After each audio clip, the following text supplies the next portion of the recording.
कल शुक्रवार को हमने मेरी 101 वर्ष की माँ का सोनिया डिलेना की घर वापसी का स्मारक सेवा उत्सव मनाया और हम बस कुछ ही लोग जमा हुए थे, पर बड़ी खुशी के साथ एकत्र हुए। हालांकि मुझे एहसास था कि हम उनके जीवन का जश्न मना रहे थे, 101 वर्षों का, जो 102 वर्ष में बस कुछ ही महीने कम था। और यह अद्भुत है कि शोक इस नुकसान के साथ है। हालांकि मेरी माँ मेरे पास कई वर्षों तक थीं, जबकि कई लोग जो यहाँ उनके माता पिता उनके साथ उतना नहीं रह सकते। तब मैं समझा शुक्रवार की शाम को जो एक बात मैंने समझी वो ये थी कि अनाथ होने की, हालांकि मैं 60 का हूँ, पर मुझे लगा मैं अनाथ हो गया हूँ। मेरे माता पिता अब नहीं रहे इस दुनिया में। जीवन में 3 बार मैंने कठिन समय देखे और मुझे याद है जब मैं फोन पर अपने माता पिता से बात कर रहा था और उन्हें अपनी समस्या बता रहा था, तो मुझे ये शब्द याद हैं जो उन्होंने मुझसे कहे थे, जो मैं नहीं भूल सकता। उन्होंने कहा था, तुम घर आ जाओ, बस घर आ जाओ। और अब उन लोगों का फोन पर भी ना होना जो मुझे घर आने को कहेंगे, इससे एक खालीपन सा हो गया है। मेरे मन में एक खाली जगह छूट गई है। ये वो हैं महान मसीही लेखक C.S. लुईस ने कहा था कि किसी प्रियजन की मृत्यु ये अंग भंग होने जैसा है। ये वो हैं जिनके अंग नहीं रहे, पर वो कहते हैं कि उन्हें उनके होने का एहसास होता है। और कभी कभी आपको लगता है कि जैसे आपके माता पिता हैं जिन्हें आप फोन कर सकते हो, ये जानते हुए कि उन्हें कॉल नहीं किया जा सकता, और उनको खो देना अपने अंग को खो देने जैसा होता है। शोक इतना गहरा शब्द है और ये किसी के लिए भी बड़ा युद्ध लड़ने जैसा होता है। ये शब्द मृत्यु से जुड़ा हुआ है। 4 दशकों से भी ज्यादा सेवा करते हुए मैंने कई स्तर पर शोक और हानि देखी है। मैंने गैंग शूटिंग और कार से शूटिंग द्वारा मरने वाले के अंतिम संस्कार किए हैं। कभी कभी चर्च में अंतिम संस्कार के समय गृह को किशोर सदस्यों से भरा हुआ देखा है, और मैं ऐसे युवाओं से बात करता था जिन्होंने अपना जीवन गलत चीजों के लिए बेच दिया हो। मैंने अस्पताल में अंतिम संस्कार किए हैं जहां दंपति एक बेटे या बेटी का जन्म उत्सव मनाने वाले थे, पर वो मरा हुआ जन्मा, बच्चे का मृत जन्म हुआ। अस्पताल के प्रार्थना घर में 2 टूटे हुए माता पिता के साथ बैठना, जिन्हें विश्वास नहीं हो रहा कि ये क्या हो गया है। जहां एक जश्न होने वाला था, वहां मौत का शोक है। चौंकने वाली आत्महत्याओं से लेकर कैंसर के शिकार होने वाले युवाओं का अंतिम संस्कार। मैं अंतिम संस्कार कर रहा हूं और आगे बैठे छोटे छोटे बच्चे देखता हूं। मुझे याद है एक जवान मां कैंसर से मरी और उसके 5 बच्चे जो 12 साल से कम उम्र के थे मेरे सामने बैठे हुए थे। एक पिता जो उलझन में था, वहां बैठकर सोच रहा था अब मुझे क्या करना होगा। और जब मैं उस परिवार से बात कर रहा था, मुझे एहसास हुआ कि जब मृत्यु की अपेक्षा रहती है, जैसे मेरी माँ के साथ था, और हमें शोक के लिए तैयार रहना होता है, वो तब भी रहता है और बड़ी गहराई से। पर आज मैं आपको बताना चाहता हूँ कि आज आप चाहें जिस चीज का सामना कर रहे हों, ये संदेश आपके लिए बड़ा उपयोगी संदेश होगा, क्योंकि इस संदेश के सिद्धांत पर आप लौट आएंगे। भले ही फिलहाल आपको ये नहीं चाहिए, पर आपको कभी न कभी ये चाहिए। और मुझे जो आपसे कहना है, मुझे जो आपको सिखाना है, मुझे जो आपको देना है, वो प्रार्थना है। अब आपके सामने मृत्यु होती है। अपने जीवन के सबसे कठिन समय के लिए जो प्रार्थना करनी है, सबसे दुखद अंतिम संस्कार जिसमें मैं कई वर्षों पहले गया था, वो डेट्रॉइट में था। हमारे चर्च से थोड़ी ही दूरी पर बिना पति की माँ थी जिसके 3 बच्चे थे जो आर्थिक तंगी में थे। वो अपना बिजली का बिल नहीं भर पाए, तो बीच सर्दी में उनका हीटर बंद था, और अपने घर को गर्म रखने के लिए वो अपनी गली के पड़ोसियों के तारों के द्वारा बिजली लेकर अपने घर के इलेक्ट्रिक हीटर को चला रहे थे। जरा सोचकर देखिए, ये पूरा नजारा, ये एक्सटेंशन कॉर्ड्स और इलेक्ट्रिक हीटर के जुड़ने से घर में आग लग गई। और उस जगह जो समस्या थी, जो बात वहां आम थी कि खिड़कियों और दरवाजों में सलाखें होती थीं, जब घर में आग लगी मैंने उसे देखा, क्योंकि उस समय मुझे चर्च में कुछ काम था और मैं वहां से गुजर रहा था। और वो नजारा बड़ा ही दर्दनाक था, क्योंकि जो मैंने देखा वहां से चर्च के लिए गुजरते हुए, और मैंने लोगों को आग बुझाते देखा, बिना जाने कि अंदर एक माँ और 3 बच्चे हैं जो अपने जलते मकान से बाहर नहीं निकल पाए। उनका घर ही बंदी गृह बन गया उनके लिए। और उसी रात 4 जानें चली गई बिना कारण उस आग में। जब अगले दिन मैं लौटा, वहां कुछ भी नहीं था, कुछ भी नहीं, सब कुछ जलकर राख हो गया था। पर जो बात मुझे आज भी भावुक करती है वो ये कि मैंने हमारे चर्च में उनका अंतिम संस्कार किया, और तब कई बार उस बड़े ताबूत को देखना और उसके पास 3 नन्हे बच्चों के ताबूत को देखना, आज तक मुझे वो भावुक करता आ रहा है। सच कहता हूं, उन 4 ताबूतों को अपने सामने देखना मुझे आज तक भावुक कर रहा है, और बिना संवेदनशील हुए एक ताबूत दर्द देता है। और अगर एक ताबूत आपको दर्द दे सकता है तो सोचिए एक साथ 4 ताबूत देखना कितना असह्य रहा होगा। क्या होता यदि एक और 4 नहीं होते? पर अगर आप यहां मेरी तरह खड़े होते, जैसे उस समय मैं उस अंतिम संस्कार में था, और अपने सामने आप 10 ताबूत देखते, तो एक पिता होकर आप देखते हैं और आपके 10 बच्चे हैं, आपके 10 बच्चे आपके सामने हैं और अंतिम संस्कार हो रहा है। तो मित्रों, ये अय्यूब की पुस्तक है। ये एक पिता के लिए 10 ताबूत वाला अंतिम संस्कार था, जिसके 10 बच्चे मर गए हैं। उसके 10 बच्चों का अंतिम संस्कार। जरा सोचिए दोस्तों, ये सब कुछ एक दिन में होता है। ऐसा नहीं कि एक समय की अवधि में ये सब कुछ होता है। मैंने लोगों को देखा है इस चर्च में और बाहर भी, जिनका एक बच्चा मर गया और उनका शोक अकल्पनीय है। पर ताबूत, 10 ताबूत, जी हाँ 10 ताबूत, मैं 10 ताबूत की कल्पना भी नहीं कर सकता, और ये बात मेरे लिए अद्भुत है। तो अंतिम संस्कार के बाद अय्यूब ने ये कहा, इसे ध्यान से सुनिएगा। क्या कहा? यहोवा ने दिया और यहोवा ही ने ले लिया, यहोवा का नाम धन्य हो।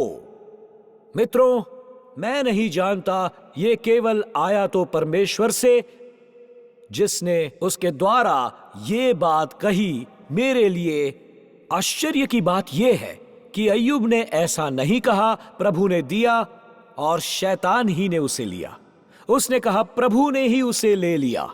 उसके बाद अय्यूब कहता है, और ध्यान से सुनिएगा क्या कहता है, यहोवा का नाम धन्य हो। दोस्तों, अय्यूब ने कहा यहोवा का नाम धन्य हो। जब वो ये कहता है, और यहोवा का नाम धन्य है, और वो देता है।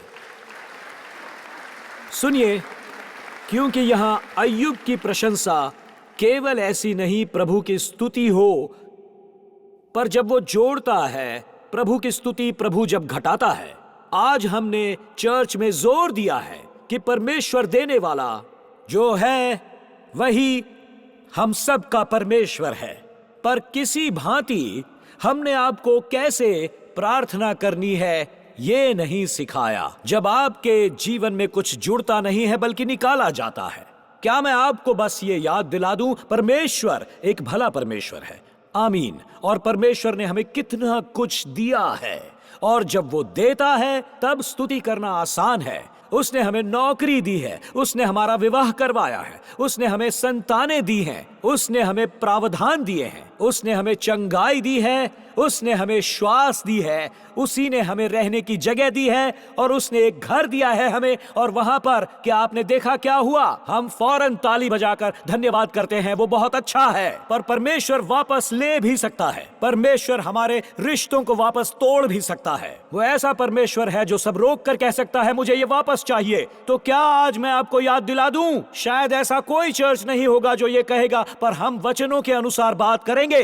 वो भला है जब वो देता है, और वो भला है जब वो ले लेता है। प्रभु का नाम धन्य है। और हमारे लिए प्रशंसा की सबसे बड़ी परीक्षा यह है जब परमेश्वर उस वचन का दूसरा भाग चुनता है, और हमें यह कहने को बुलाया गया प्रभु का नाम धन्य है जब हमसे कुछ ले लिया जाता है। जब कभी स्वास्थ्य के निदान आते हैं, जब कोई प्रियजन उठा लिया जाता है, और ये तब भी प्रशंसा योग्य है। हर हाल में ये प्रशंसा योग्य है। पर अक्सर जब कुछ ले लिया जाता है तब हम युद्ध का सामना करते हैं। मैंने आपको पुराने मसीही लेखक C.S. लुइस के बारे में बताया था कि जब C.S. लुइस की पत्नी जॉय कैंसर से लड़कर भयंकर रूप से मर गई और उनके विवाह को हुए कुछ ही महीने हुए थे, पर लुइस ने उसकी यात्रा की एक जर्नल रखी थी और बाद में जिससे वो अनजाना था, उसकी मृत्यु के बाद वो प्रकाशित हुई। और उसका प्रकाशन करने का उसका कोई इरादा नहीं था, बस उस युद्ध को लेकर वो उसके विचार थे कि उसने एक व्यक्ति को खो दिया, अपनी पत्नी को, और उसे अपने सामने सिकुड़ते हुए देखकर, जिसमें C.S. लुइस के व्यक्तिगत विचार और मानसिक युद्ध थे। एक प्रकार से अय्यूब जो कहता है वो ले लेना है, घटा देने का वो मौसम है। इस पुस्तक का नाम है, मेरे विचार से एक बहुत ही गहरी पुस्तक है, a grief observed by C.S. Lewis. उसके विचार, ये जर्नल उसकी पत्नी के जीते जी की और मृत्यु के बाद की है। मैंने ये पुस्तक कई बार पढ़ी है और कभी कभी लगता है कि मुझे इसे नहीं पढ़ना चाहिए था, जैसे मैंने किसी की डायरी चोरी छुपे पढ़ ली हो जो पढ़ने के लिए नहीं बनी थी। पर आप देखिए, वो अपने विश्वास को अपने जीवन की सबसे बड़ी त्रासदी के समय विकसित करता है। उससे ले लिया गया और उसकी घटी का मौसम। और यहां मैं आपको उसकी जर्नल का एक भाग सुनाऊंगा कि क्या हो रहा था उस युद्ध में, जिसका शायद अय्यूब ने भी सामना किया होगा, या आप सोच रहे हैं आपने सामना किया, या इसे देखने वाले दुनिया भर के किसी ने भी इसका सामना किया होगा। जरा सुनिए इसे, उस जर्नल के एक भाग को, अ ग्रीफ ऑब्जर्व्ड। C.S. लुइस ने उसमें लिखा है, ये खतरा नहीं कि मैं परमेश्वर पर विश्वास करना छोड़ दूंगा और नास्तिक बन जाऊंगा। असली खतरा यह है कि उसके बारे में ऐसी भयानक चीजों को लेकर विश्वास करना। जिस निष्कर्ष से मैं डरता हूं वो ये नहीं तो आखिरकार कोई ईश्वर नहीं है, पर इस निष्कर्ष से मैं डरता हूं कि असल में परमेश्वर ऐसा ही है। यही वो युद्ध है मित्रों, ये खुला है और ऐसा उससे ले लेने का मौसम में हो रहा था, जो अय्यूब 1:21 का दूसरा भाग है। पर आश्चर्यजनक चीज ये है कि C.S. लुइस से उसकी पत्नी की मृत्यु के बाद ये सवाल किया गया, और ये वो सवाल है जिसे हम सब ने पूछा है, जो ये था कि क्यों धर्मी जन पीड़ित होते हैं। और मुझे पसंद है जो लुइस ने कहा, वही एकमात्र हैं जो इसका सामना कर सकते हैं। उनके अंदर कुछ गहरा है, या मैं इसे यूं कहूं, उनके अंदर कोई है जो उन्हें बल देता है। अगर आज आप एक मसीही हैं, परमेश्वर ने आपको ले लिए जाने वाले पलों से गुजरने की क्षमता दी है। और आज अय्यूब हमें एक प्रार्थना सिखाएगा, न केवल मृत्यु का सामना करने पर, बल्कि जीवन के कठिन पलों के लिए भी। अय्यूब से ले लिए जाने वाला पल है। अगर आप इस पर विश्वास करेंगे तो जो मैं आपसे कहूंगा उसे याद रखिए। अय्यूब का घटाव क्षण, क्या आप इसके लिए तैयार हैं? उससे भी बुरा है 10 ताबूतों से भी, उससे भी बुरा। हमारे सबसे कठिन युद्ध वो नहीं है जिनका हम सामना करते हैं। क्या आपने कभी युद्ध लड़े हैं? एक के बाद एक लड़ाइयां, या फिर एक के पीछे एक, जहां आप सांस भी नहीं ले पाते हैं।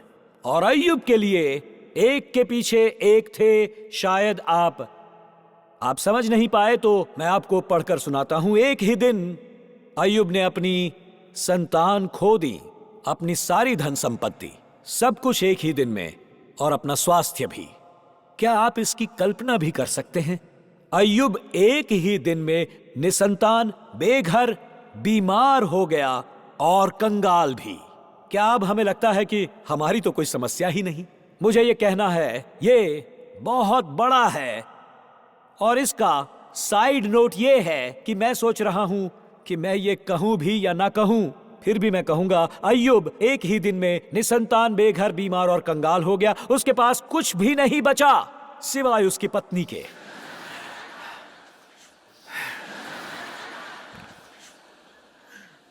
सिंडी आज यहां नहीं है, इसलिए मैं ये कह सकता हूं। और आगे लिखा है, बुजुर्ग मुझे देखकर अपना सिर हिला रहे हैं वो। और अगर आपको कहानी याद है तो इस दुर्भाग्य पर उसका प्रत्युत्तर, उसने शायद सोचा होगा, मैं नहीं बताऊंगा, आप सोच लीजिए उसने क्या सोचा होगा, मैं छोड़ देता हूं।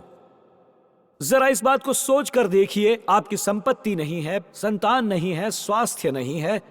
हमारे जीवन काल में शायद एक का सामना करना पड़ सकता है, पर उसे तो एक दिन में चारों का, उसने 4 लड़ाइयों का सामना किया और आप सोच सकते हैं सब कुछ लूट जाना। शायद आप एक प्रोफेशनल हैं या एक आविष्कारक हैं और आपने सब कुछ खो दिया तो आप शोक से, चोट से, दबाव से परिचित होंगे। पर कल्पना कीजिए एक ही दिन में ये सब कुछ होना था। आप अपनी धन, संपत्ति, संतान और स्वास्थ्य सब कुछ खो देते हैं, पर आप क्या कहेंगे उससे जो 10 ताबूतों के सामने खड़ा है और उसका शरीर छालों से भरा हुआ है और उसके पास अपने बच्चों के अंतिम संस्कार के लिए पैसे नहीं है। और जब अंतिम संस्कार पूरा होता है, इस पर विचार कीजिए, उसके पास वापस जाने के लिए घर भी नहीं है। आप ऐसे व्यक्ति से क्या कहेंगे? उसे कैसे तसल्ली देंगे?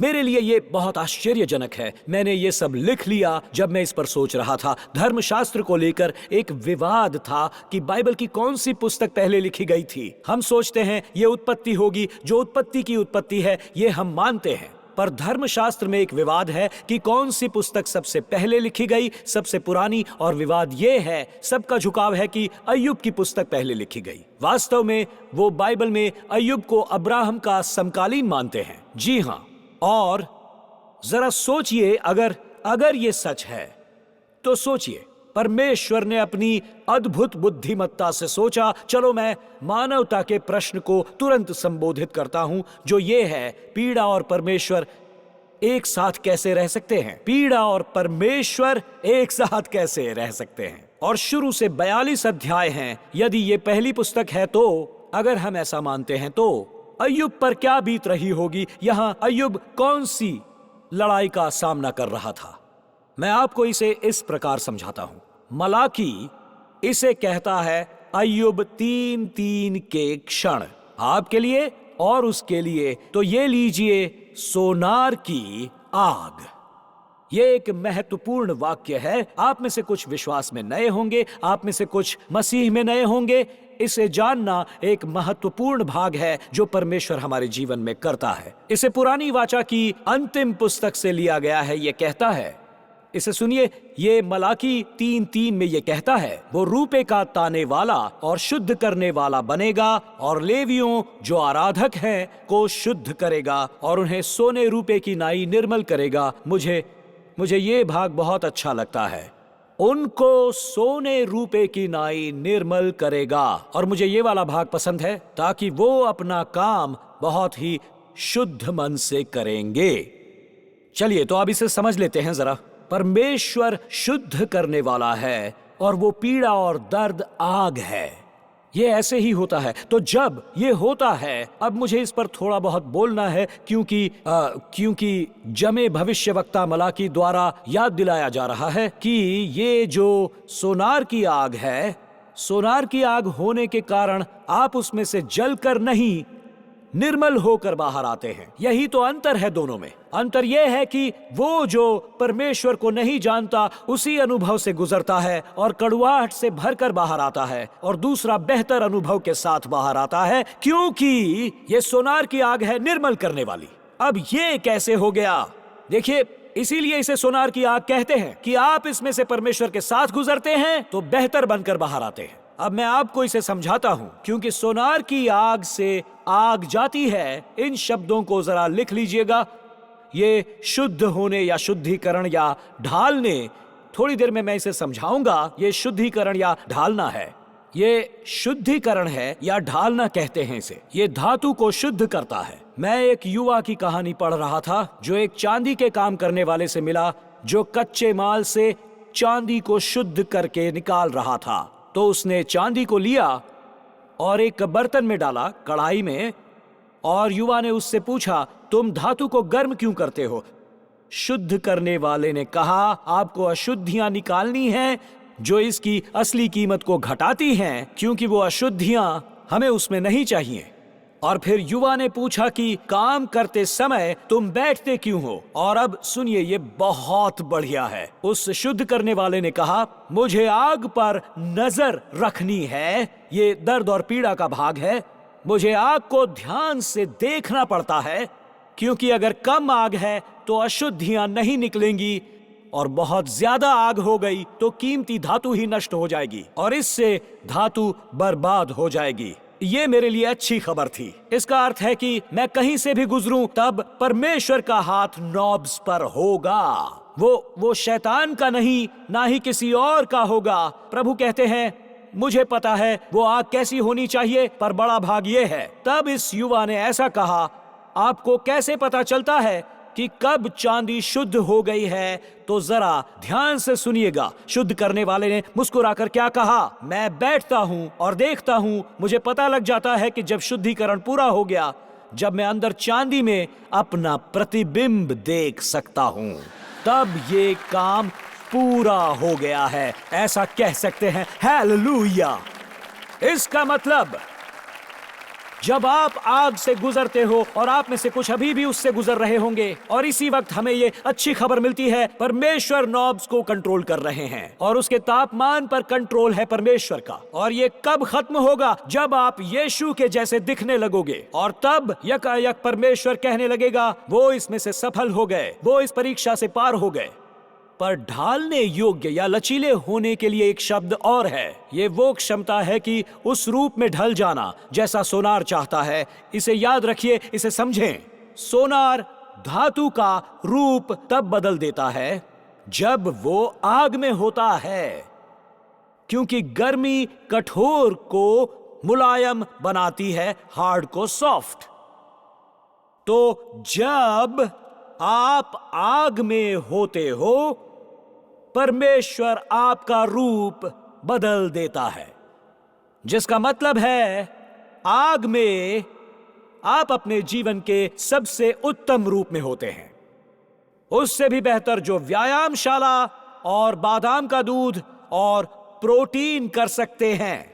यीशु का जो शुद्धिकरण का काम है वो ये करता है। हालेलुया कहिए स्वयं से। तो इसका मतलब है, आप जो युद्ध से पहले थे वैसे आप युद्ध के बाद नहीं रहेंगे, रूपांतरित होंगे। यह मुझे उत्साहित करता है। अब मैं प्रार्थना के भाग पर चलता हूं, क्योंकि अय्यूब का अध्याय 42 अय्यूब के अध्याय 1 के जैसा नहीं है। ये वो अय्यूब नहीं है जो हमें अध्याय 1 में मिलता है। जो व्यक्ति आरंभ में गया वो वैसा व्यक्ति नहीं है जो बाहर निकला, क्योंकि वो शुद्धिकरण की प्रक्रिया से गुजरा। परमेश्वर के हाथ नॉब्स पर हैं और परमेश्वर अय्यूब के रूप बदलता है उस आग में। वो सोनार की आग में 41 अध्यायों तक रहा। यदि सोने की कीमत गहनों में बदलना है तो उसे पूरी तरह से आग में रखना होगा। इसीलिए कभी कभी आप ये सोचते होंगे कि मेरे साथ क्यों, मेरे घर में हर चीज में आग क्यों लगी रहती है? आखिर क्यों? ऐसा लगता है कि कोई चीज मेरे विवाहित जीवन में, मेरे बच्चों, मेरी आर्थिक स्थिति में, नौकरी के पीछे पड़ी है। क्योंकि जब कुछ आग में होता है, परमेश्वर कुछ कर रहा होता है। यहां यही हो रहा है। मैं आपको बता दूं कि ऐसे समय में आपको क्या कहना चाहिए। कोई भी कभी भी फिलहाल आपको उत्तर नहीं देना है, पर मैं आपसे पूछता हूं, क्या कभी किसी ने जीवन में महसूस किया जब सब कुछ आग में था? ठीक है, अगर नहीं तो बेहतर है आज आप इसे सुने अय्यूब से। और ये केवल पुष्टि है कि सोनार कुछ कर रहा है। अय्यूब सोनार की आग में है, पर अगली ओर हम एक प्रार्थना सीखेंगे जिसे हम हमारे कठिन क्षणों में कर सकते हैं, जब वो एक के पीछे एक आती हैं। दिलचस्प बात यह है कि अय्यूब की पूरी पुस्तक और सोनार की आग में उसकी पीड़ा पूरे 1 वर्ष लंबी है, लगभग 1 वर्ष के लिए। जब आप उसे पढ़ते हैं, अय्यूब कहता है कई स्थान, कई सप्ताह, कई महीने जैसे शब्द, और जब आप अंत पर पहुंचते हैं जो 1 वर्ष की अवधि है, जो सोनार की आग थी, और अंत में अय्यूब को जो मिला वो बेहतर बनकर बाहर निकला। तो सुनिए अंतिम अध्याय में पद 12 में क्या कहा गया है। और यहोवा ने अय्यूब के पिछले दिनों में अगले दिनों से अधिक आशीष दी। यानी कि अगर मैं तुझे आग से ऊपर ले जाता हूं, तब मैं तेरे जीवन में कुछ प्रभावशाली करूंगा। ऐसा तब होता है जब आप उसके पार निकलते हो, पर मैं आपको उस मौसम में मार्गदर्शन देने में मदद करना चाहूंगा जब अय्यूब की पुस्तक में सब 37 अध्यायों तक बोल लेते हैं। तब परमेश्वर आखिर में अध्याय 38 में प्रकट होते हैं। सबकी अपनी अपनी राय थी, सब उसे बता रहे थे उसे इससे क्यों गुजरना पड़ रहा था। हर किसी को अपनी अपनी बात बोलनी थी। ये है मेरी धर्मशास्त्रीय अंतर्दृष्टि, मुझ पर ये बीती थी मेरे भाई, इसलिए आपको ये सहना पड़ा। सब कह रहे हैं, हर कोई, वो 4 मित्र जो उससे मिलने आए थे। और वास्तव में अगर आप अंत में पढ़ेंगे, परमेश्वर कहता है जो आवाजें अय्यूब सुनता था वो गलत है। 2 बार वो उस पुस्तक में कहता है मेरे बारे में जो उन्होंने कहा वो गलत है। अब मैं थोड़ी देर में वहां चलता हूं। वहां चलते हैं जहां परमेश्वर प्रकट होता है। 37 अध्यायों के बाद अध्याय 38, और वो कहता है, तब यहोवा ने अय्यूब को आंधी में से उत्तर दिया, और जो भी परमेश्वर ने कहा अगले 4 अध्यायों में उसने अय्यूब को बदल दिया, और नया व्यक्ति बनकर वो निकला, दूसरी ओर से बाहर निकला। अब मैं नया अय्यूब पढ़कर सुनाता हूं। ये वो अय्यूब है जो सुनार की आग से उस तरफ बाहर निकला है। फिर मैं आपको प्रार्थना सिखाऊंगा। अय्यूब 42, ये आग में से निकलते हुए अय्यूब के शब्द हैं। अय्यूब ने यहोवा को उत्तर दिया, मैं जानता हूं कि तू सब कुछ कर सकता है और कोई तुझे रोक नहीं सकता। तू कौन है जो ज्ञान रहित होकर युक्ति पर पर्दा डालता है? परंतु मैंने तो जो नहीं समझता था वही कहा, अर्थात जो बातें मेरे लिए अधिक कठिन और मेरी समझ से परे थी, जिनको मैं जानता नहीं था, वो बाहर निकला एक खरा व्यक्ति बनकर और कहने लगा, मुझे लगा मैं सब जानता हूं जब तक मैं आग में नहीं गया था। तू मुझे बता दे। और पद 5, मुझे ये वचन बहुत ही पसंद है। अय्यूब कहता है, मैंने कानों से तेरा समाचार सुना था, परंतु अब मेरी आंखें तुझे देखती हैं। उसने कहा, सब कुछ सुना सुनाया था, सब कुछ कहीं और से आ रहा था, पर अब मैं आग से गुजरा तो जान पाया तेरे हाथ में नॉब्स हैं, और जान गया तू आग के तापमान को देख रहा था जब तक काम पूरा नहीं हुआ। मैंने तेरे बारे में सुना, पर अब मैं, हालेलुया, तुझे देख रहा हूं। और क्या आपको यह अच्छा लगा? जिसे इसने शुद्ध किया, इसने उसको धर्मशास्त्र को भी शुद्ध कर दिया। वो कहता है मैं अपनी हर बात वापस लेता हूं। ये अद्भुत है, वो अपनी हर बात वापस लेता है। और उसने कहा, मैं धूली और राख में पश्चाताप करता हूं। मेरे लिए ये आश्चर्यजनक है। और ये रहा मेरा सवाल, जब हम प्रार्थना करते हैं, पाक प्रार्थना, तो परमेश्वर ने ऐसा क्या कहा जिससे ये सुधर गया? परमेश्वर ने क्या कहा जिससे अय्यूब बदल गया? और अब हम अध्याय 38 से 41 तक देखेंगे, ये देखने के लिए कि उस व्यक्ति ने कैसे मानव इतिहास की सबसे कठिन परीक्षा दी और कैसे वो बाहर निकला, और वो भी बेहतर बनकर। मित्रों, कैसे? तो दोस्तों, तैयार रहना और अगले कुछ पलों तक बैठे रहिए। ये परमेश्वर के भाषणों से है। हम हमारी प्रार्थनाओं को सबसे कठिन समयों के लिए करेंगे, क्योंकि परमेश्वर उस व्यक्ति के लिए बात करता है जिसने अध्याय 38, 39 और 40 और 41 में सब कुछ खो दिया। तो मेरा सवाल यह है कि आप ऐसे व्यक्ति से क्या कहेंगे जिसने एक ही दिन में अपना सब कुछ खो दिया? ऐसे व्यक्ति से आप क्या कहेंगे? मित्रों, अब ये सुनिए, पर्दे पर कुछ भी नहीं है, इसलिए आपको कुछ भी लिखने की जरूरत नहीं, क्योंकि मैं नहीं चाहता कि परमेश्वर जो कहेगा उससे आप चूक जाएं। और ये शब्द आपको चौंका देंगे। मैंने उन्हें 4 बार पढ़ा है, विशेषकर इन पिछले दिनों में मैं उन्हें पढ़ता रहा। मैं आपको ये बता देता हूं, सारांश 38, 39, 40 और 41 का। ये लीजिए, अय्यूब परमेश्वर से क्या सुनता है।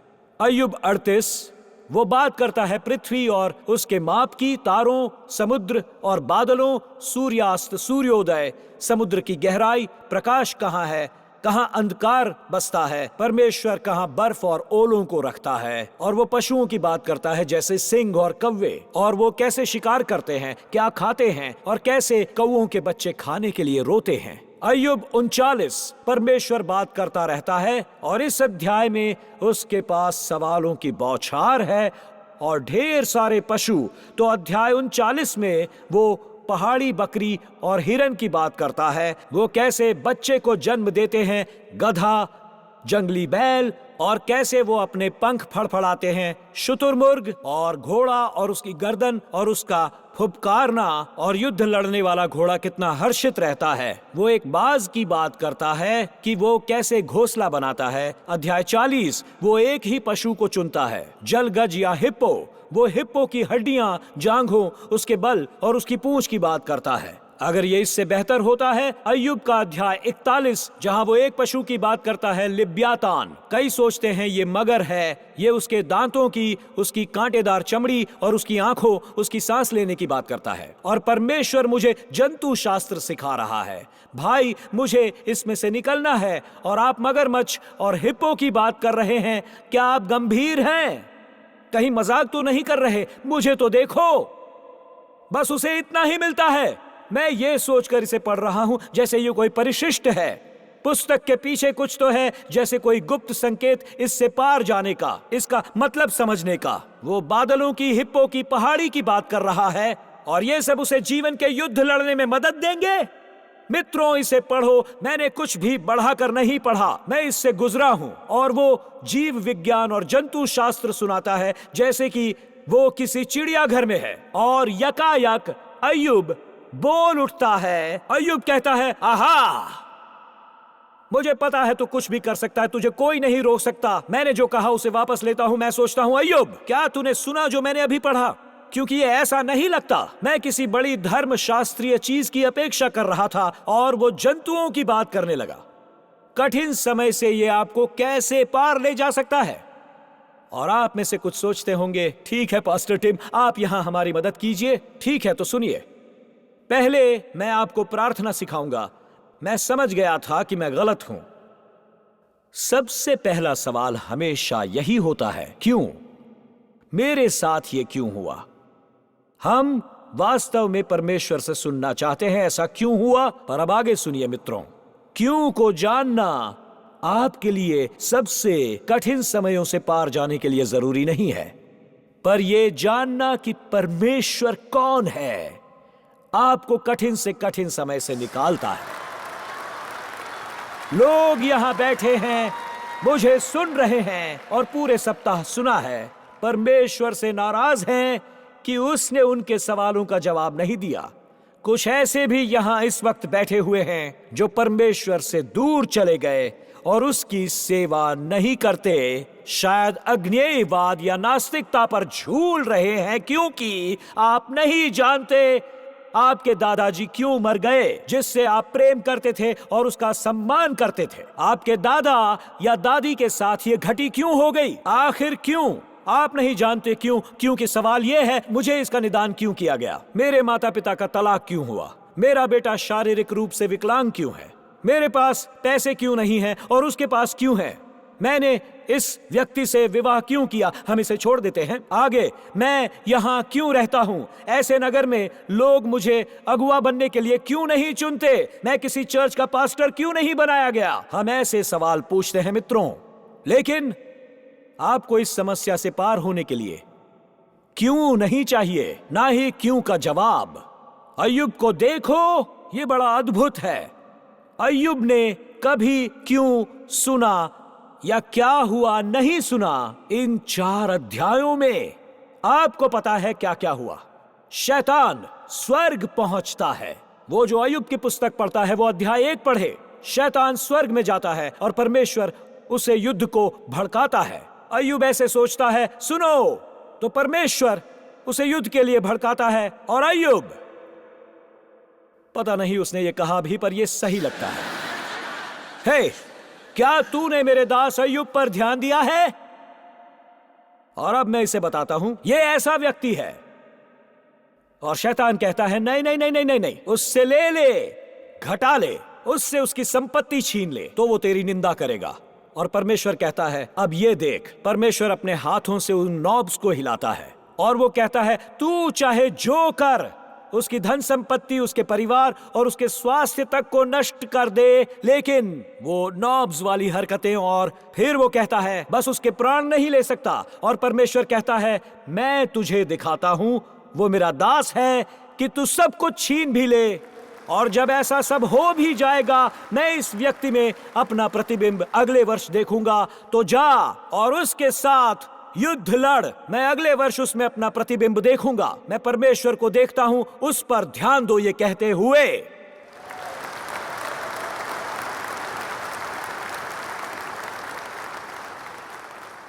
पर क्या यह अद्भुत नहीं है? इसे देखिए, टाइम स्क्वायर चर्च। सुनिए, सुनो पोलैंड, सुनो सेंट ग्रेनेडीज, सुनो यूके।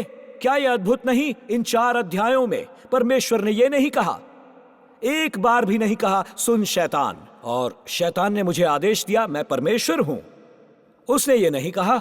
उसने कहा, अय्यूब मैं तेरी रक्षा कर रहा था। अय्यूब, उसने ऐसा कुछ भी नहीं कहा।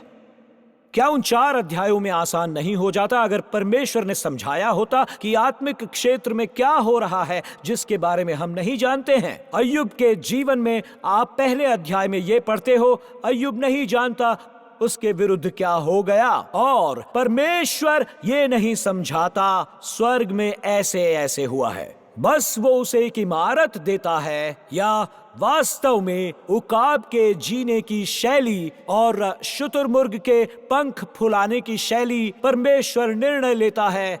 बस यही आपको चाहिए इससे पार होने के लिए, क्योंकि मनुष्य के आत्मनिदान करने का घमंड और गर्व कहता है, मैं चाहता हूं कि परमेश्वर ये जाने कि हम उसे बताना चाहते हैं, हम उससे हमारे दर्द की व्याख्या क्यों मांगते हैं। अगर तू चाहता है मैं तुझ पर विश्वास कर रहा हूं, तो मैं जानना चाहूंगा मेरे साथ ऐसा क्यों हो रहा है, बताओ मुझे। और परमेश्वर कहते हैं, मैं तुझे शुतुरमुर्गी के बारे में बताऊंगा। और आप सोचते हैं इसलिए कि यहां लोग बैठे हैं जिनमें एक बड़ा सा क्यों है।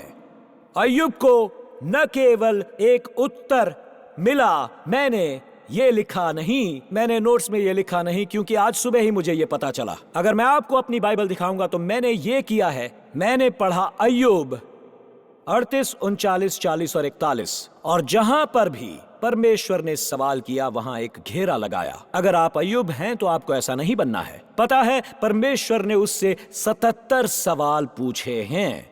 मैं तो सोचने लगता, अरे भाई ये क्या है, मैं यहां उत्तर मांगने के लिए आया हूं और आपने मुझे 77 सवाल पूछकर और परेशान कर दिया। इसे पढ़ लीजिए 38, 39, 40 और 41 से। गिनिए आपने कितनी बार उन सवालों पर चिन्ह लगाया है जो परमेश्वर ने पूछे हैं। तो यहां है वो सवाल, जो विस्मित है उसकी प्रार्थना क्या है, उसके लिए क्या प्रार्थना की जाए, जो जीवन की कगार पर है कौन सी प्रार्थना करनी चाहिए। शायद ये मृत्यु के बारे में नहीं है, शायद ये निदान को लेकर नहीं है, शायद परिवार, प्रावधान, शायद एक के बाद एक के बाद एक के बारे में। तब क्या प्रार्थना करें? जब आप सबसे कठिन समय से गुजर रहे हों, या ऐसे किसी मौसम से, किस चीज से अपने युद्ध लड़ने में मदद मिलती है। और हम अय्यूब से सीखते हैं जो परमेश्वर ने अध्याय 38 से 41 तक सीखा। मित्रों, मुझे आपको बताना है, ये रही वो प्रार्थना, और उस प्रार्थना के लिए तैयार हो जाइए जिसे मैंने सीखा, और अपने सबसे कठिन क्षणों के लिए। अब ये है, हम निष्कर्ष पर पहुंच रहे हैं, धीरे धीरे ही सही, पर एक बार फिर ये एक लंबा निष्कर्ष है। तो मैं इतना ही कहूंगा, और जो मैं बताने वाला हूं वो पवित्र शास्त्र से नहीं है। ये वो प्रार्थना है जो मैंने सीखी 38, 39, 40 और 41 से। मैंने ये सीखा इससे कि अगर ये चीज अय्यूब को उस पीड़ा से निकाल पाई जो मानव इतिहास में कभी किसी ने नहीं सही, जो उसने सिर्फ एक ही दिन में सही। और परमेश्वर ने पशुओं और प्रकृति की बात की, ओले, बर्फ, मगरमच्छ और हिप्पोज। तो मैंने कौन सी प्रार्थना सीखी? ये लीजिए दोस्तों, ये वो है, परमेश्वर तुझे जो भी बात करनी है कर, बस बात कर। जो कहना है वो कह दे, पर कुछ तो कहे, बस कुछ न कुछ कहता रहे मुझसे। मित्रों, ये सुनो, क्योंकि आप में से कुछ इसे नहीं समझोगे। आप में से कुछ ने समझा, मैं गहराई में जाऊंगा, ये बहुत गहरा है। परमेश्वर, तू बस हिप्पो और मगरमच्छ की बात करता रहा, और जब तक तू बात करेगा मैं किसी भी चीज के पार हो जाऊंगा। सुनिए, ये रही वो प्रार्थना जो ऐसी है, मुझे तेरी आवाज दूसरों की आवाज से ज्यादा जोर से सुननी है, क्योंकि मैं लोगों की आवाजें सुनूंगा, मैं उन्हें टेक्स्ट करूंगा, ईमेल भेजूंगा और कॉल करूंगा, और मैं दूसरों से बात करने वाले पहले 37 अध्याय छोड़ दूंगा। मुझे केवल तुझसे बात करनी है परमेश्वर। मैं चाहता हूं कि तू कुछ कहे। मित्रों, ये वो है, इसके लिए आप तैयार हैं? तो ये लीजिए, ये रहा ये सरल। मुझे तेरा बस एक शब्द ही चाहिए, बस मुझे इतना ही चाहिए। मुझे तेरी जरूरत है, बस एक शब्द मुझसे आकर बात कर। यदि जब पहाड़ बकरियों और शतुरमुर्गियों ने परमेश्वर के मुंह की बात की, जिससे वो व्यक्ति जिसने एक ही दिन में अपने 10 बच्चों, अपनी सारी धन संपत्ति और अपने स्वास्थ्य को खोकर भी वो पार हो गया, तो मैं भी पार कर सकता हूं जब जब परमेश्वर मुझसे बात करता है। ये वो चर्च है। कहिए मेरे साथ, परमेश्वर कुछ तो बोलो, कुछ तो बोलो हे परमेश्वर। मुझे मुझे मुझे केवल यीशु का एक शब्द सुनना है, यीशु का एक शब्द। मित्रों, मैं आपसे कहता हूं, मैं इसे अधिक से अधिक अपने जीवन में सीख रहा हूं कि जब मैं मुश्किल में होता हूं, तब मेरे अंदर का डिफॉल्ट प्रोग्राम एक उपकरण को उठाना चाहता है जिसे सेल फोन कहते हैं, और किसी को डायल करूं। मुझ पर यह बीत रही है, मैं चाहता हूं कोई मेरी बात सुने। इसके बदले कि अपने घुटनों पर आकर परमेश्वर से कहूं, तेरा एक शब्द सुनना है, बस इतना काफी है मेरे लिए। मुझे और कोई चिंता नहीं, तू क्या कहेगा भले, मगर या हिप्पो की बात कर रहा है तू। सुनिए, मुझे इसे पूरा करने दीजिए। जैसे ही संगीत वादक आएंगे, ये बहुत महत्वपूर्ण है। सुसमाचार में लाल अक्षर मतलब यीशु बोल रहा है, तब हम जानते हैं यीशु बात कर रहा है। अगर आपके पास मेरे जैसी बाइबल है, जब आप सुसमाचार पढ़ते हैं तो उसमें जो लाल रंग का भाग है वो यीशु बोल रहे हैं।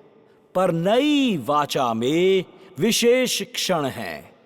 जी हां, नई वाचा में जब आप प्रेरितों के काम और प्रकाशित वाक्य के बीच चकित हो जाते हैं, मसीह स्वर्ग में है, पुनरुत्थान पाकर स्वर्गारोहण वाला यीशु पिता परमेश्वर के दाहिने हाथ पर है, और ये वो क्षण है और झलकियां हैं जब स्वर्ग खुल जाता है।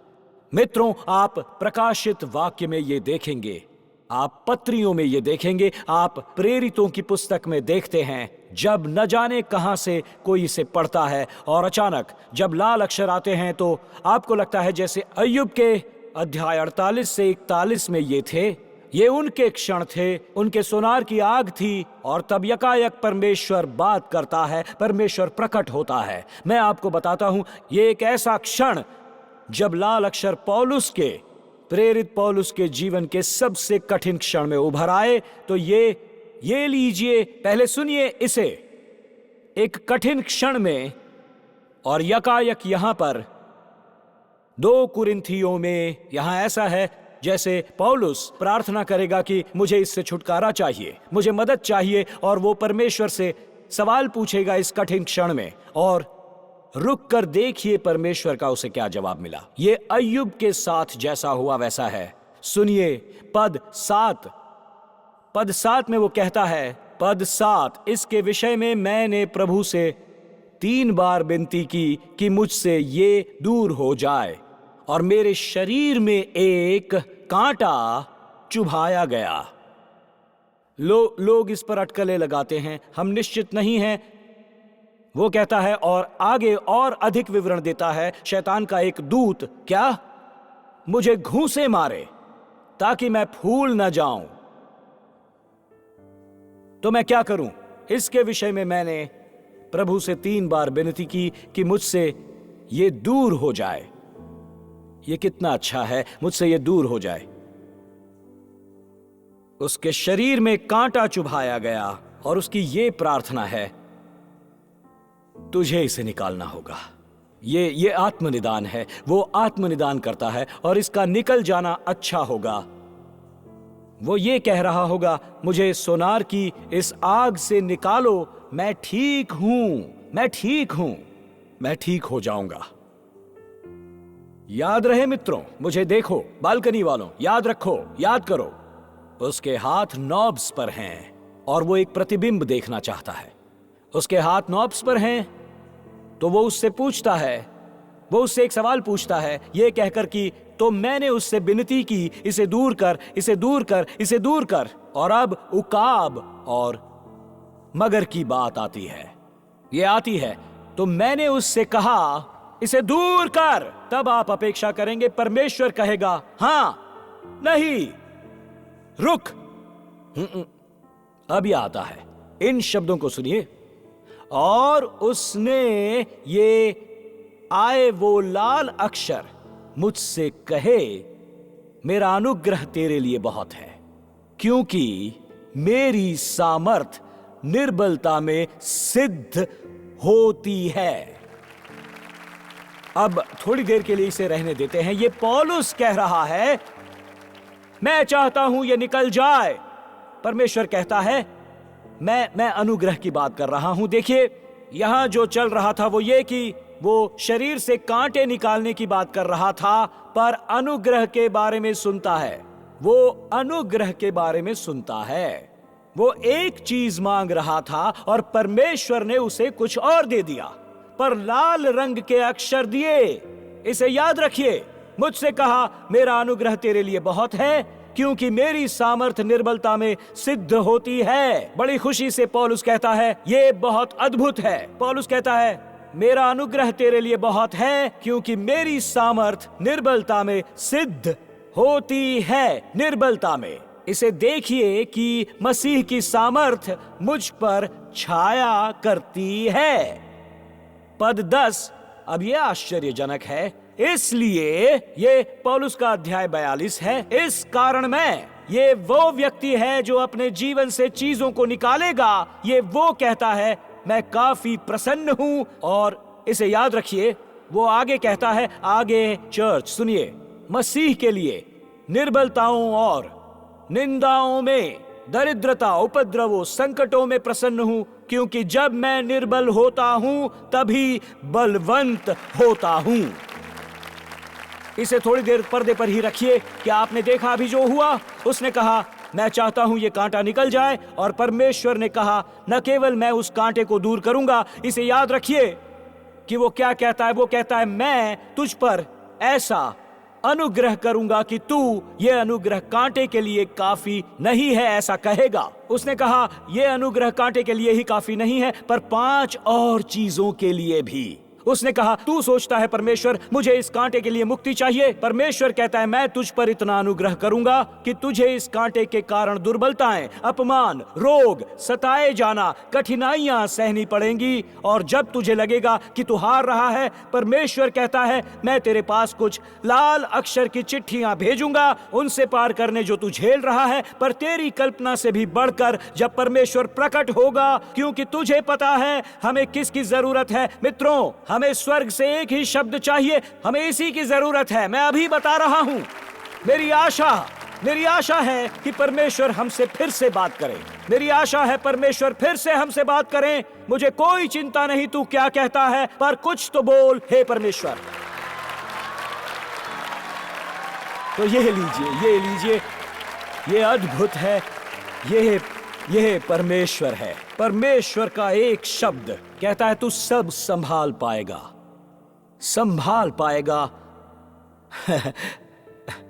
जैसे ही आपको लगता है कि सब कुछ समाप्त हो गया, परमेश्वर लाल अक्षरों सहित प्रकट होता ही है। जैसे ही आप सोचते हो अब मुझसे सहन नहीं होगा, ये कांटा मुझे नष्ट कर रहा है, ये स्थिति, परमेश्वर कहता है, रुक, लाल अक्षर, मेरी आवाज सुन और तैयार रह। मुझे तुझसे कहने दे। क्या मैं तुझसे कठिन समय में बात कर सकता हूं? परमेश्वर अपनी लाल लाल अक्षरों द्वारा बताते हैं कि मैंने ये सब किया। और अब सुनिए, क्या हम तैयार हैं? लोगों को ले आइए, लोगों को, गाने वाले लोगों को, हाँ, गाने वालों को।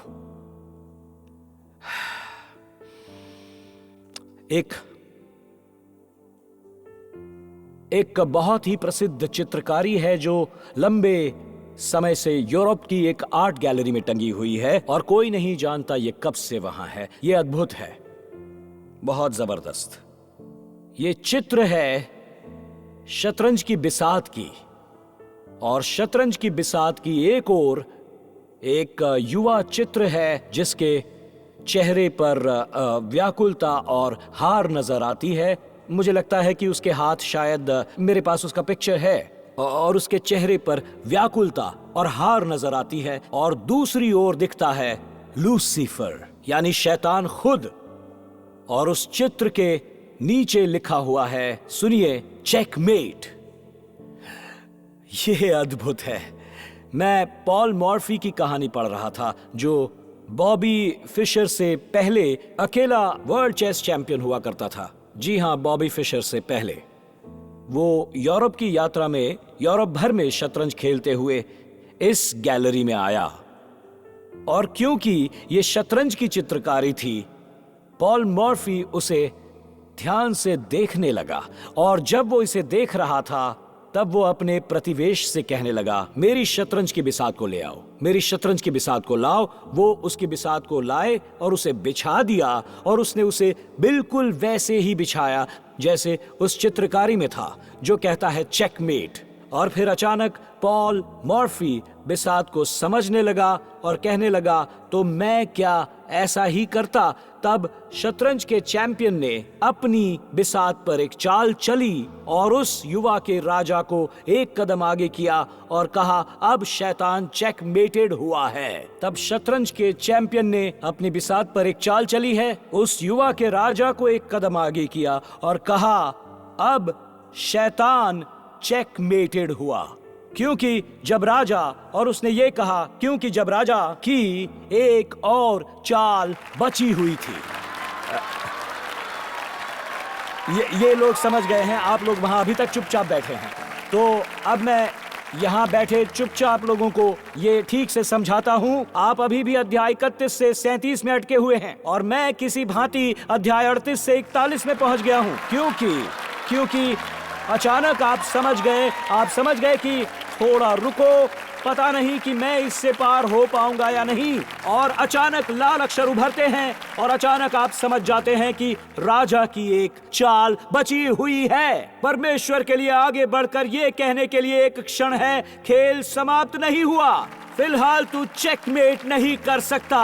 परमेश्वर प्रकट हुआ है, परमेश्वर आपको पार कराएगा, परमेश्वर एक चमत्कार करेगा, परमेश्वर आपके लिए कुछ करने लगेगा। जैसे ही आपको लगा कि आप हार गए हैं, हालेलुया, परमेश्वर आया। राजा के पास एक और चाल बची हुई है, राजा के पास एक और चाल बची है, राजा के पास एक और चाल बची हुई है। मेरे साथ खड़े हो जाइए। हालेलुया। मैं थक गया हूं।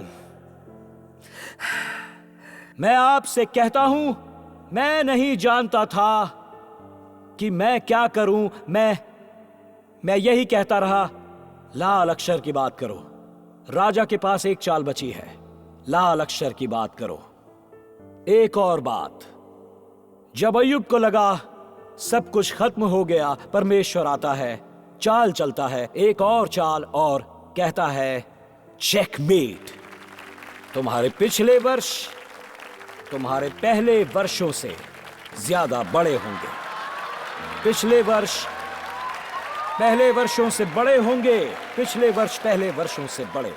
तुम्हारे पिछले वर्ष पहले वर्षों से बड़े होंगे, क्योंकि ऐसा मैं कहता हूं कि वो पिछले वर्ष पहले वर्षों से बहुत ज्यादा बड़े होंगे, क्योंकि उसके पास कुछ करने को बचा है। राजा की एक और चाल बची है, राजा की एक और चाल बची है, राजा की एक और चाल बची है, राजा की एक और चाल बची है, राजा की एक और चाल बची है, राजा की एक और चाल बची है, राजा की एक और चाल बची है। हालेलुया।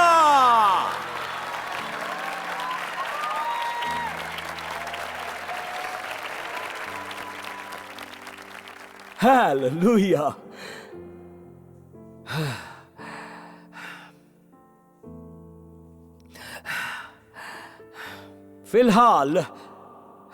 फिलहाल मुझे चिंता नहीं है कि आप अज्ञेयवाद की ओर जा रहे हैं, या आप में से कुछ परमेश्वर से नाराज भी होंगे। आप ऐसे हो गए हैं जैसे आप में से कुछ विकल होंगे, आप में से कुछ नाराज भी होंगे। पर अगर आज आप यहां होकर कहते हैं, मुझे बस कुछ लाल अक्षर चाहिए, तो क्या आप अपने हाथ उठाएंगे? मुझे कुछ लाल अक्षर चाहिए। क्या हम वो आखिरी गाना गा सकते हैं? आखिरी गीत इन्हें सिखाएंगे। वो गीत गाएंगे। मुझे याद नहीं आ रहा है कौन सा गीत। वो जो समापन के समय, नहीं नहीं नहीं, वो नहीं। हाँ हाँ, वो दूसरा गाना जो तुम, वो राजा की एक और चाल बचा है वाला गाना। हमने जो भी किया, इस समय मैं कुछ और नहीं जानता। मैं थक चुका हूं। मैं हे परमेश्वर, मुझे तेरी जरूरत है। हाँ, याद आ गया, यही वो गाना था। बालकनी, मेन फ्लोर, मेरे साथ बने रहना। हम मिलकर प्रार्थना करेंगे आपके लिए। आप इतने स्पेशल हैं, इसीलिए हम आपके लिए प्रार्थना करने वाले हैं। लेकिन अगर आप आज यहाँ हैं और कहते हैं मुझे लाल अक्षर चाहिए, उसे मुझसे शुतुरमुर्गी की बात करने दीजिए, मुझे परवाह नहीं। उसे कहने दीजिए अनुग्रह काफी है, मुझे चिंता नहीं कि वो क्या कहता है, बस एक शब्द। अगर आप ये मानते हैं तो चलिए हम सब मिलकर गाएंगे। आप भी मेरे साथ जुड़िए, यहाँ आगे आकर गाइए मेरे साथ। यहाँ आगे आ जाइए, सब मिलकर गाने वाले हैं। हम सब गाएंगे, हमारे साथ जुड़िए। चलो मिलकर गाते हैं। हे परमेश्वर, मेरे परमेश्वर। Oh God, my God, I need you. Oh God, my God, I need you now. How I need you now. Oh rock of ages, I'm standing on your faithfulness. On your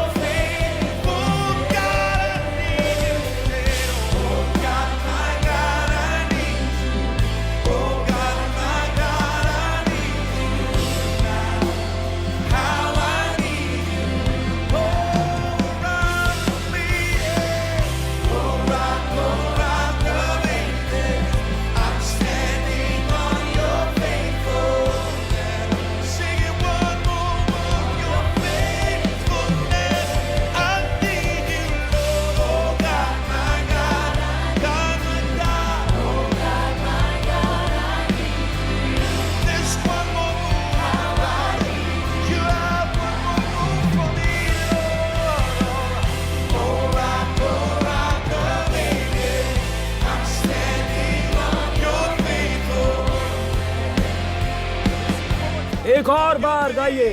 चलो church, मिलकर गाओ मेरे साथ।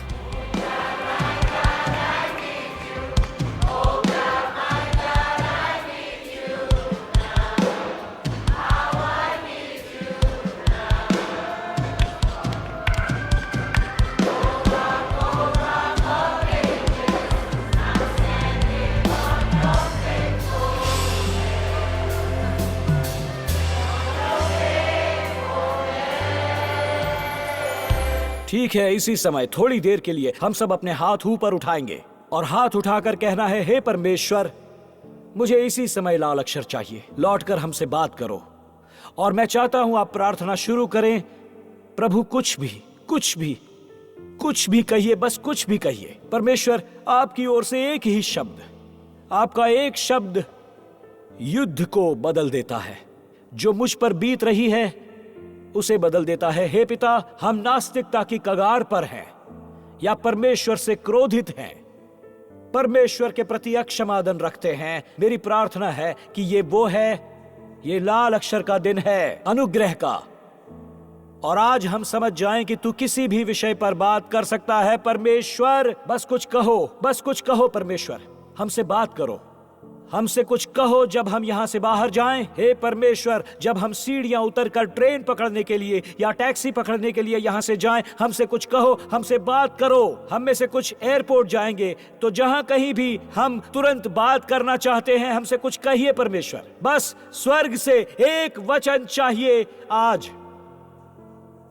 स्वर्ग से एक वचन। परमेश्वर, आकर हमसे बात कीजिए। हे परमेश्वर, आकर हमसे बात कीजिए। मैं इन अनमोल लोगों के लिए प्रार्थना करता हूँ, हे प्रभु, जिन पर एक के बाद एक आक्रमण होते जा रहे हैं। कुछ तो कीजिए, ये श्वास तक नहीं ले पा रहे हैं। कुछ कीजिए प्रभु, कुछ तो श्वास नहीं ले पा रहे।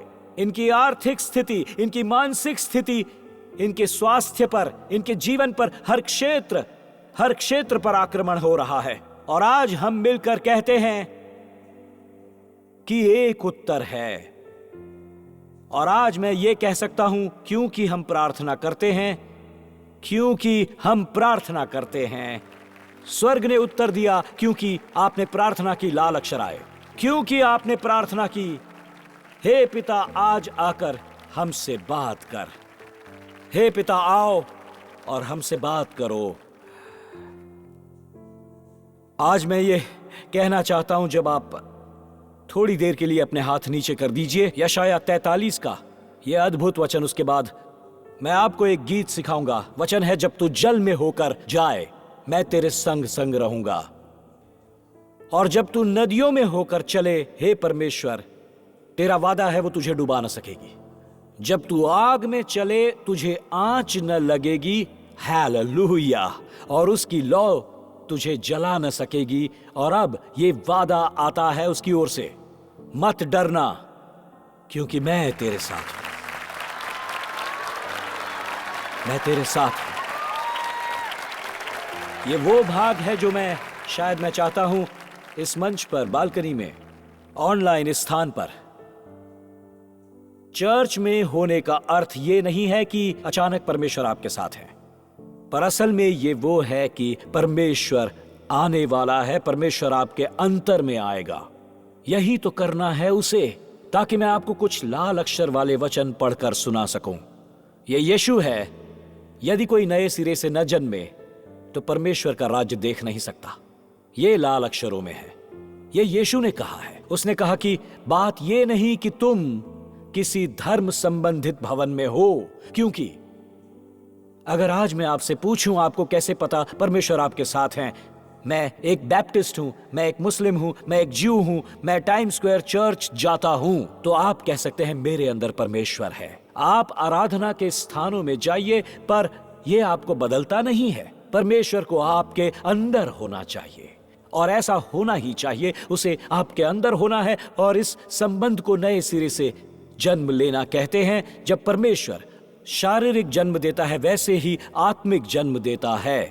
और ऐसा ये कहकर कि हम पापी हैं, और परमेश्वर ने अपना इकलौता बेटा हमारे पाप उठाने के लिए भेजा, और उस पाप का कर्ज चुकाने, और अंत में हम उसे प्रभु कहकर ये कहें, तू मेरे जीवन का प्रभु है। आप अपने सिर ऊपर कीजिए, अपनी आंखें खुली रखिए, क्योंकि ये सब महत्वपूर्ण सवाल हैं कि आप नए सिरे से जन्मे हैं। क्योंकि फर्क तब पड़ता है जब आप किस स्थिति में आग से निकलते हो। अंतर यह है कि आप बेहतर बनते हो या कड़वाहट से भरते हो। तो बात यह है, आप किसी और के समान उसी स्थिति में पड़ सकते हो, पर किस स्थिति से अलग होकर बाहर आते हो, अय्यूब की तरह या पौलुस के समान बाहर आते हो, ये सोचते हुए मुझे ज्यादा कांटे चुभे नहीं, क्योंकि मसीह आकर मुझे अंदर से बाहर तक बदल दो। अगर आपने एक भी बार ऐसा नहीं कहा, मसीह आकर मुझे अंदर से बाहर तक बदल दो, तो यह आपका क्षण है। यह कहना इतना सरल है जैसे अंदर आकर बदल दे। चर्च में आपको सदस्य बनने के लिए नहीं कहता, मैं आपको न्योता देता हूं, आप परमेश्वर को न्योता दें नए सिरे से जन्म लेकर। तो आप सब देखिए और सुनिए। देखिए, आपको लज्जित होने की जरूरत नहीं। अगर आज आप यहां कहें, पास्टर टिम, जब आप नए सिरे से जन्म लेने की प्रार्थना करें, मुझे उसका भाग बनना है, मुझे अपने जीवन में परमेश्वर चाहिए। अगर ऐसा है तो अपने हाथ उठाइए ऊपर। मैं निश्चित करना चाहता हूं हर हाथ हवा में ऊपर दिखे। कम ऑन, ऊपर, यहाँ। आप सामने, आप जो मुझे देख रहे हैं, वहां पीछे, बीच में, आप हाथ उठाइए अपना ऊपर, हवा में हाथ उठाइए। हाँ, वहां ऊपर, और ऊपर बालकनी में मैं देख सकता हूँ वहां। परमेश्वर का धन्यवाद। तो क्यों ना हम मिलकर प्रार्थना करें। चलिए हम मिलकर जोर से प्रार्थना करेंगे। प्रिय प्रभु यीशु, मुझे विश्वास है आप परमेश्वर के पुत्र हो। मैं विश्वास करता हूं आपने क्रूस पर मेरे पाप, मेरी लज्जा, मेरे दोष उठा लिए और मेरे बदले मरे। आपने मेरे बदले नरक का सामना किया ताकि मुझे न जाना पड़े। आप कब्र में से जी उठे, मुझे स्वर्ग में एक स्थान दिलाने, इस पृथ्वी पर एक उद्देश्य पूरा करने और आपके पिता के साथ संबंध बनाने। आज प्रभु यीशु, मैं अपने पाप से मन फिराकर नए सिरे से जन्मा हूं। चलिए मेरे साथ कहिए, परमेश्वर मेरा पिता है, यीशु मेरा उद्धारक है, पवित्र आत्मा मेरा सहायक है, बाइबल मेरी मार्गदर्शक है, और स्वर्ग मेरा घर है। यीशु के नाम में सब मिलकर कहेंगे आमीन, आमीन और आमीन।